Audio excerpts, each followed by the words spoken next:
Ration కార్డులు ఉన్నటువంటి వాళ్ళకి ఇప్పటిదాకా ఏ నెల బియ్యం ఆ నెల తీసుకుంటారు కదా.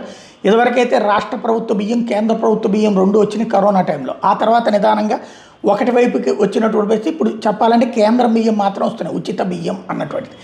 అయితే ఇప్పుడు పెన్షన్ ఎట్లయితే ఈ ప్రభుత్వం 3 నెలలకు ఒకసారి కూడా తీసుకొచ్చింది. ఎందుకని ఇక్కడ పెన్షన్ పొందేవాళ్ళు ఇతర రాష్ట్రాల్లో, ఇతర పట్టణాల్లో, ప్రధాన నగరాల్లో నివసిస్తున్నారు. పల్లెల్ని వదిలి పట్టణాలు వాళ్ళకి ఏ నెలకు ఆ నెల వస్తే ఖర్చు ఎక్కువ అవుతుంది. 3 నెలలకు ఒకసారి వస్తే కనుక ఛార్జీలు పోను ఒక 5,000, ఇప్పుడు 3 నాళ్ళు 12,000.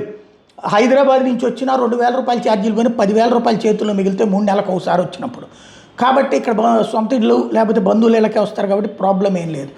హైదరాబాద్ నుంచి వచ్చి 10,000 తీసుకుపోతున్నారు 3 నెలలకు ఒకసారి వచ్చి.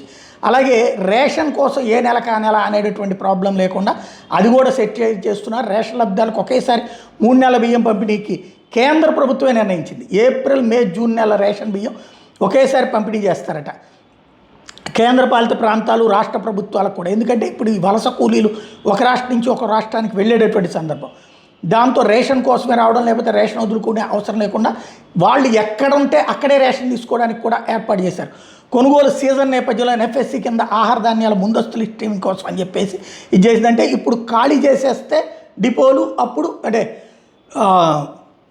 గోడౌన్లు ఖాళీ చేసేస్తే అప్పుడు మళ్ళీ కొత్త బియ్యం ఇప్పుడు పంట వస్తుంది కదా, అది పెట్టుకోవడానికి వీలుంటుంది. అందుకని కేంద్రం ఈ నిర్ణయం తీసుకుంది.